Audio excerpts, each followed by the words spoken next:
Hello developers. So last క్లాస్లో మనం ఒక ప్రొడక్ట్ టేబుల్ క్రియేట్ చేసినాం అండ్ ఒక పిల్లో లైబ్రరీ ఇన్స్టాల్ చేసినాం అండ్ మనం క్రియేట్ చేసిన టేబుల్కి మనం అడ్మిన్ ప్యానల్లో యాక్సెస్ చేసినాం. ఓకే, దానికోసం మనకు మీడియా సెట్టింగ్స్కి కూడా మనం కంప్లీట్ చేసినాం అండ్ మన యాప్తో మనం సెట్టింగ్స్లో ఇన్స్టాల్డ్ యాప్ ఉంటుంది, అది కూడా కనెక్ట్ చేసినాం. అండ్ అడ్మిన్ ప్యానల్కి మన క్రియేట్ చేసిన టేబుల్ ఇన్ఫర్మేషన్ డిస్ప్లే చేయడానికి మనం కూడా ఒక admin.py లో కూడా మనం సెట్టింగ్ చేసినాం, రైట్? సో ఇవి అన్ని కంప్లీట్ చేసిన తర్వాత మనం ఏదైనా ప్రోడక్ట్ అప్లోడ్ చేస్తున్నాం. ఇక్కడ చూడండి, మనం ఏదైనా ప్రోడక్ట్ అప్లోడ్ చేస్తున్నాం. ఇక్కడ యాడ్ ప్రోడక్ట్ క్లిక్ చేస్తున్నా. సో మీరు ఏదైనా ప్రోడక్ట్ అప్లోడ్ చేస్తే, ఎగ్జాంపుల్ నేను ఒక ల్యాప్టాప్ సెల్ చేస్తున్నాను, ఒక ఫోన్ సెండ్ చేస్తున్నాను, ఒక టాబ్లెట్ సెండ్ చేస్తున్నాను అంటే ఇది ఒక కేటగిరీ ఉంటుంది. ప్రోడక్ట్ కి కేటగిరీ కూడా ఉంటుంది. సో ఫస్ట్ ఆఫ్ ఆల్ మనం ఏం చేస్తున్నాం అంటే ఆ ప్రోడక్ట్ కి మనం కేటగిరీ కూడా అసైన్ చేస్తున్నాం. సో అసైన్ చేయాలంటే మనం ఇంకొకటి పర్టికులర్ ఫైల్ క్రియేట్ చేసుకోవాలి. ఓకే, ఒక క్లాస్ క్రియేట్ చేసుకోవాలి. సో నేను ఏం చేస్తున్నా అంటే ఆల్రెడీ ఒక మనకు model.py ఫైల్ ఉంది. సో ఇది కొంచెం మళ్ళీ రీఅరేంజ్ చేస్తున్నాను. నేను రీఅరేంజ్ కోసం నేను ఏం చేస్తున్నా అంటే ఇక్కడ స్టోర్లో నేను ఒక కొత్త ఫైల్ క్రియేట్ చేస్తున్నా అండ్ ఈ ఫైల్ నేను పేరు ఏం చేస్తున్నా అంటే category.py ఫైల్ ఇక్కడ స్టోర్ చేస్తున్నాం. ఇట్లా నేను ఇంకొకటి ఫైల్ క్రియేట్ చేస్తున్నా, న్యూ ఫైల్, అండ్ ఈ ఫైల్ నేను product.py అసైన్ చేస్తున్నా. అండ్ ఇక్కడ మనం ఆల్రెడీ models.py లో మనకు ఏదైనా కోడ్ ఉంది కదా, సో ఇది కాపీ చేసి ఈ products.py లో స్టోర్ చేస్తున్నాం. ఓకే, అండ్ ఇక్కడ నుంచి మనం ఏదైనా క్రియేట్ చేసిన కదా, ఇది డిలీట్ చేస్తున్నాం.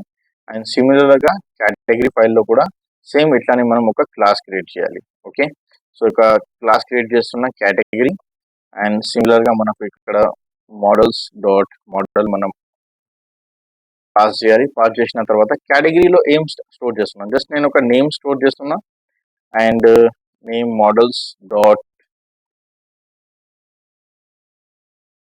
Character field and maximum length equals ఒక 20 క్యారెక్టర్స్ నేను యాడ్ చేస్తున్నాను. ఓకే, సేవ్ చేస్తున్నా. సేవ్ చేసిన తర్వాత ఇక్కడ చూడండి, మనకు ఈ category.py ఫైల్ ఉంది అండ్ సేమ్ థింగ్ మనకు ఒక product.py ఫైల్ ఉంది. ఓకే, సో ఈ ఫైల్కి లింక్ ఎట్లా చేయాలి, ఎందుకంటే ఇది ఒక సపరేట్ టేబుల్ ఉంది, ఇది ఒక సపరేట్ టేబుల్ ఉంది. ఓకే, సో మనకు డేటాబేస్లో మనకు ఒక కాన్సెప్ట్ ఉంది. కాన్సెప్ట్ ఏముంది ఇక్కడ? ఓకే, నేను జస్ట్ ఒక గూగుల్ ఓపెన్ చేసి ఎక్స్ప్లెయిన్ చేస్తాను. ఒక ఆప్షన్ ఉంది మనకు foreign key. Okay, so foreign key అంటే ఏంటి? సో ఇక్కడ అండి, foreign key constant is used to prevent action that would destroy links between tables. A foreign key is a field or collection of fields in one table that refers to the primary key in another table. So ఈ primary key అంటే ఏంటి, foreign key అంటే ఏంటి, అసలు దీని meaning ఏముంది? So ఇక్కడ understand చేయాలి, 2 టేబుల్స్ ఉన్నాయి, ఒక పర్సన్ టేబుల్ ఉంది, ఒక ఆర్డర్ టేబుల్ ఉంది. సో మనం ఏదైనా పర్సన్ క్రియేట్ చేస్తే బై డిఫాల్ట్ గా అన్ని ఏదైనా, ఫర్ ఎగ్జాంపుల్ ఇక్కడ 3 పర్సన్స్ ఉన్నాయి. ఓకే, ప్యాటర్సన్, ఓకే, ఇట్లాంటి 3 పర్టికులర్ పర్సన్స్ ఉన్నాయి అండ్ ఈ పర్టికులర్ 3 పర్సన్స్ కి ఒక ఐడి కూడా క్రియేట్ చేయండి. బై డిఫాల్ట్ గా ఐడి క్రియేట్ అయిపోతుంది. సో బై డిఫాల్ట్ గా ఒక యూనిక్ ఐడి క్రియేట్ అవుతుంది. ఈ యూనిక్ ఐడికి మనం ఏమంటాం అంటే ప్రైమరీ కీ అంటాం. సో సెకండ్ టేబుల్ ఉంది, ఆర్డర్ టేబుల్. సో ఈ ఆర్డర్ టేబుల్స్ లో డిఫరెంట్ ఆర్డర్స్ ఉన్నాయి అండ్ ఇది ఎవరు ఆర్డర్ చేసిండు అంటే ఈ పర్సన్ 3 ఆర్డర్ చేసిండు, ఈ person 3, person 2, person 1. So and ఈ పర్టికులర్ ఆర్డర్ టేబుల్స్ కూడా ఒక స్పెసిఫిక్ గా మనకు ఆర్డర్ ఐడి ఉన్నాయి, 1, 2, 3, 4 అట్లా. సో మనం ఏం చేసిన అంటే ఈ ఆర్డర్ కి ఈ పర్సన్ టేబుల్ కి మనం అటాచ్ చేసేసినాం. ఓకే, అండ్ ఇక్కడ మనకు ఏదైనా 3, 3, 2, 2, 1 వస్తున్నాయి. ఈ ఐడీస్ ఎక్కడ నుంచి వస్తున్నాయి, మనకు పర్సన్ టేబుల్ నుంచి వస్తున్నాయి. సో ఈ పర్టికులర్ కాలం కి ఏమంటాం మనం, ఫారెన్ కీ అంటాం. ఎందుకంటే మనం వేరే టేబుల్ ఏదైనా ఫీల్డ్ ఉంది, ఆ ఫీల్డ్ మనం ఏదో సెకండ్ పర్టికులర్ టేబుల్ ఉంది, ఆ టేబుల్ కి మనం లింక్ చేస్తున్నాం. ఓకే, లింక్ చేసిన తర్వాత ఈ మొత్తం టేబుల్ మనకు అవసరం లేదు, జస్ట్ ఈ పర్టికులర్ ఫారెన్ కీ నుంచి సో మనం ఆ పర్టికులర్ ఇన్ఫర్మేషన్ మనం యాక్సెస్ చేస్తున్నాం. సో సిమిలర్ గా మనం ఒకవేళ ఈ పర్టికులర్ యాడ్ ప్రొడక్ట్స్ ఉన్నాయి, సో ప్రోడక్ట్ యాడ్ చేసేటప్పుడే మనం ఏం చేస్తున్నాం అంటే ఈ ప్రోడక్ట్ ఏ కేటగిరీకి బిలాంగ్ చేస్తుంది. సో ఇక్కడ మనం ఒక కొత్త ఫీల్డ్ క్రియేట్ చేస్తున్నాం. సో ఆ కొత్త ఫీల్డ్ కోసం నేను ఇక్కడ ఏం చేయాలి, ఈ category.py ఉంది కదా, ఫస్ట్ ఇక్కడ నేను ఈ కేటగిరీ py కూడా ఇక్కడ యాక్సెస్ చేస్తున్నాం. సో ఫ్రమ్ ఈ ఫైల్ మనకు category import category. Okay. And ఇక్కడ నేను ఒక ఫీల్డ్ క్రియేట్ చేస్తున్నా, నేమ్ తర్వాతనే ఫీల్డ్ క్రియేట్ చేస్తున్నా నేను. అండ్ ఇక్కడ సింపుల్గా ఒక కేటగిరీ అని స్టోర్ చేస్తున్నాను. Category equals to models. And ఇక్కడ మనం ఏం మెన్షన్ చేయాలి, ఇక్కడ మనం మెన్షన్ చేయాలి ఫారెన్ కీ. మెన్షన్ చేయాలి foreign key. So character field ఎట్లా ఉంది, మనకి ఇమేజ్ ఫీల్డ్ ఎట్లా ఉంది, సేమ్ అట్లానే మనం ఫారెన్ కీ మెన్షన్ చేయాలి. ఫారెన్ కీ మెన్షన్ చేసిన తర్వాత ఇక్కడ ఈ ఫారెన్ కీ ఎక్కడి నుంచి వస్తుంది మనకు, ఆ క్లాస్ నేమ్ కూడా మెన్షన్ చేయాలి. క్లాస్ నేమ్ ఏముంది, కేటగిరీ. సో ఇది కేటగిరీ నేను క్యాపిటల్ లో అందుకోసం మెన్షన్ చేసిన, ఇది స్మాల్ లో మెన్షన్ చేస్తున్నా ఈ ఫీల్డ్ నేమ్. ఓకే, ఈ ఫీల్డ్ మీరు ఒకవేళ చేంజ్ చేసుకోవాలంటే చేంజ్ చేయొచ్చు. మనం ఏదైనా ఇక్కడ మెన్షన్ చేసిన సేమ్ మనకు అడ్మిన్ ప్యానల్ లో అట్లానే నేమ్ వస్తుంది మనకు. ఓకే, అండ్ నెక్స్ట్ ఏం అసైన్ చేయాలి మనం, ఈ పర్టికులర్. ఓకే, ఇది డిలీట్ చేస్తే కూడా ఆ ఇన్ఫర్మేషన్ డిలీట్ అయిపోతుంది. సో అందుకోసం ఆన్ డిలీట్ కూడా ఒక మనం ఆప్షన్ ఇక్కడ అసైన్ చేస్తున్నాం. ఓకే, బై డిఫాల్ట్ గా వస్తలేదు on delete. So on delete equals మనం ఏం రాయాలి, ఇక్కడ మనకు మోడల్స్ డాట్ క్యాస్కేడ్ ఈ ఆప్షన్ ఉంటుంది. ఈ ఆప్షన్ మనం మెన్షన్ చేయాలి. అండ్ బై డిఫాల్ట్ గా మీరు ఒకవేళ అసైన్ చేయకపోతే, సో బై డిఫాల్ట్ గా ఆల్రెడీ మనకు టేబుల్ క్రియేట్ ఉంది. సో ఏదైనా పర్టికులర్ ప్రైమరీ కీ తీసుకోవాలంటే జస్ట్ బై డిఫాల్ట్ గా జస్ట్ ఒక 1 అని మెన్షన్ చేస్తున్నాం. That's it. ఓకే, అండ్ ఇక్కడ సేవ్ చేస్తున్నాం. ఇది కేటగిరీ డాట్ పీవై కూడా నేను ఇక్కడ సేవ్ చేస్తున్నాం. సేవ్ చేసిన తర్వాత మనం ఏం చేయాలి, ఇక్కడ మనం అడ్మిన్ డాట్ పీవై లో మనం చేంజెస్ చేయాలి. ఎందుకంటే లాస్ట్ లో మనం మోడల్స్ లో స్టోర్ చేసినాం, కానీ ఇది మోడల్స్ లో స్టోర్ లేదు కదా, ఇది ఒక సపరేట్ ఫోల్డర్ లో మనం ఫైల్లో క్రియేట్ చేసేసినాం. సో అందుకోసం ప్రోడక్ట్ అండ్ ఇది కేటగిరీ.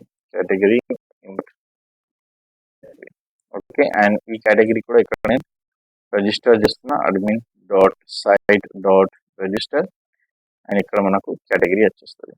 ఓకే, అండ్ ఇది కూడా నేను సేవ్ చేస్తున్నా. సేవ్ చేసిన తర్వాత మనం ఏదైనా డేటాబేస్ గురించి మనం ఏదైనా మోడల్స్ లో చేంజెస్ చేసేటప్పుడు మనం ఏం చేయాలి అంటే, ఇక్కడ మనం ఒక కొత్త ఓకే టర్మినల్ ఓపెన్ చేసి సింపుల్ గా ఒక కమాండ్ రన్ చేయాలి, Python manage dot py make migration. So ఎప్పుడైనా మనం ఏదైనా టేబుల్ గురించి ఏదైనా మనం చేంజెస్ చేసిన డేటాబేస్ గురించి అంటే compulsory make migration command enter చేయాలి. ఎంటర్ చేసిన తర్వాత ఫైనలీ మనం ఏం చేయాలి, మైగ్రేట్ కమాండ్ ఎంటర్ చేయాలి. Okay, so first of all నేను ఏం చేస్తానంటే ఈ పర్టికులర్ సర్వర్ కి డిలీట్ చేసేస్తాను అండ్ మళ్ళీ ఒకసారి ఈ అన్ని ఫైల్స్ సేవ్ చేసుకుంటాం. ఓకే, సో ఇది కూడా సేవ్ చేస్తున్నా, ప్రొడక్ట్ డాట్ పీవై కూడా సేవ్ చేస్తున్నా, అండ్ అడ్మిన్ డాట్ పీవై కూడా సేవ్ చేస్తున్నా. ఓకే, అన్ని సేవ్ చేసిన తర్వాత ఈ మోడల్స్ డాట్ పీవై కూడా మనం చేంజెస్ చేసినాం కదా, సో ఇది కూడా సేవ్ చేసుకున్నాం. సేవ్ చేసిన తర్వాత మళ్ళీ మేక్ మైగ్రేషన్ కమాండ్ చేస్తున్నాం ఇక్కడ. No name module name category. Okay, problem లేదు. ఓకే, సో ఫస్ట్ ఏం చేస్తా అంటే నేను ఈ ప్రొడక్ట్ డాట్ పీవై ఫైల్ ఉంది కదా, సో ఇవి దాన్ని ఫస్ట్ నేను కమెంట్ చేసేస్తా. ఓకే, అండ్ ఈ కేటగిరీ కూడా కమెంట్ చేసేస్తా. ఓకే, అండ్ ఫస్ట్ ఈ కేటగిరీ ఫైల్ క్రియేట్ చేసేస్తాను. Okay, so first category create అవుతుంది అండ్ ఇవి కన్ఫర్మ్ చేస్తున్నాను. ఆ కన్ఫర్మేషన్ కోసమే మనం మైగ్రేట్ కమాండ్ ఎంటర్ చేయాలి. ఓకే, సో మైగ్రేషన్ సక్సెస్ఫుల్లీగా మనకు కేటగిరీ టేబుల్ క్రియేట్ అయిపోయింది. సో మళ్ళీ ప్రొడక్ట్స్ లో ఇది అన్కమెంట్ చేస్తున్నాను, ఎందుకంటే మనకు ఇప్పుడు కేటగిరీ క్రియేట్ అయిపోయింది కదా. సో ఈ కేటగిరీకి మనం ఇప్పుడు లింక్ చేస్తాం. సో సేవ్ చేస్తున్నాం. సేవ్ చేసిన తర్వాత మళ్ళీ ఇక్కడ పైథాన్ మేక్ మైగ్రేషన్ ఎంటర్ చేసినాం. ఎంటర్ చేసిన తర్వాత మళ్ళీ మనకు ఎర్రర్ వస్తుంది. ఎందుకు ఎర్రర్ వస్తుంది, ఇది category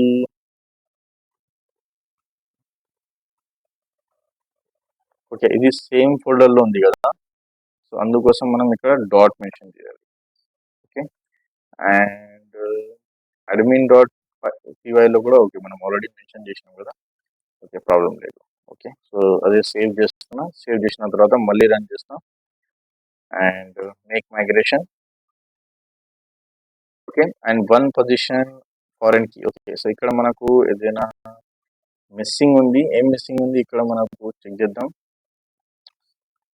on delete. Okay, on delete లో missing one requirement positional argument ఏమొస్తుంది, ఆన్ డిలీట్. సో మేబీ మనకు స్పెల్లింగ్ మిస్టేక్ ఉంది ఏమో. సో ఇక్కడ నేను ఆన్ డిలీట్ రాసేస్తున్నా, ఇక్కడ కూడా ఆన్ డిలీట్. సేవ్ చేస్తున్నా. సేవ్ చేసిన తర్వాత మళ్ళీ రన్ చేస్తున్నా, మేక్ మైగ్రేషన్. ఓకే, సో ఇప్పుడు add field category to product వచ్చింది అండ్ తర్వాత తర్వాత మైగ్రేషన్ కమాండ్ ఎంటర్ చేస్తున్నా, మైగ్రేట్. ఇది కన్ఫర్మ్ చేస్తున్నా నేను, కన్ఫర్మ్. ఓకే, సో కన్ఫర్మ్ అయిందా లేదా ఎట్లా చెక్ చేసుకోవాలి మనం? అదే సేమ్ మనకు ప్రోడక్ట్ ఫోల్డర్ ఉంది కదా, సో ఈ ప్రోడక్ట్ ఫోల్డర్ మళ్ళీ ఒకసారి నేను ఏం చేస్తున్నా అంటే ఈ సర్వర్కి రన్ చేస్తున్నాం. మనం సర్వర్ మళ్ళీ రన్ చేయాలి. Okay, so run server.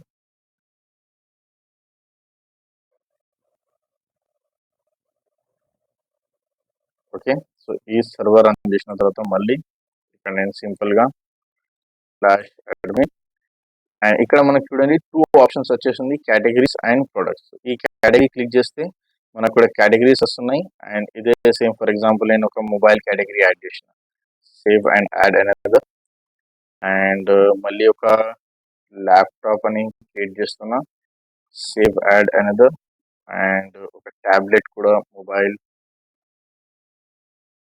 Okay, 3 categories నేను క్రియేట్ చేసిన.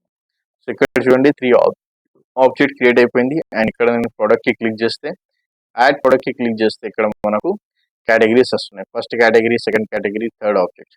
ఓకే, సో నార్మల్గా ఇక్కడ మనకు ఆబ్జెక్ట్ అని కనిపిస్తుంది. సో మనకు ఆబ్జెక్ట్ అంటే ఎట్లా తెలియాలి? ఓకే, ఫర్ ఎగ్జాంపుల్ నేను ఇక్కడ కేటగిరీస్ క్రియేట్ చేసినప్పుడు ఏ కేటగిరీ ఉంది, ఆ కేటగిరీ నేమ్ డిస్ప్లే చేయాలి కదా మనకు. ఎట్లనే ఆబ్జెక్ట్ 1, ఆబ్జెక్ట్ 2, ఆబ్జెక్ట్ 3 అంటే ఫర్ ఎగ్జాంపుల్ నేను ఒక 100 ప్రోడక్ట్స్ అప్లోడ్ చేసిన, సో ఏ ప్రోడక్ట్ ఉంది, అసలు ఏ కేటగిరీ ఉంది, మనం ఇది ఎట్లా మనకు తెలియాలి?